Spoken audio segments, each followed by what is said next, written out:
A subscriber asked me how to highlight the active row, column, and cell in 3 different colors. So let me show you. First, we need to select all the data. Press Ctrl plus A. Now go to Home, Conditional Formatting, New Rule. Choose Use a Formula. It's the last option. Let's write the first formula to highlight the row. This checks if the row matches the active cell. Open Format, fill and choose a color. I'll use blue.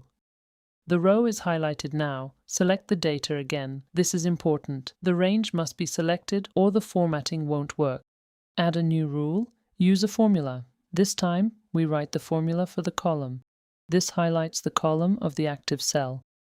Pick a fill color. I'll use green. Great.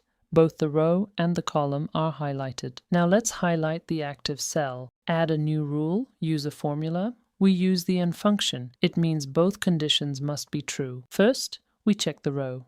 Use a comma or semicolon here, depending on your region settings. Next, we check the column the same way as before. Choose a color. I'll use orange. The colors stay the same when you click another cell. Let's fix that. Right-click on the sheet. View code. Make sure you select the worksheet. Paste this code.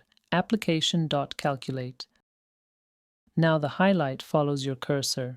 One more thing. To keep this working, save the file correctly. Go to File, Save As, and choose .xlsm format.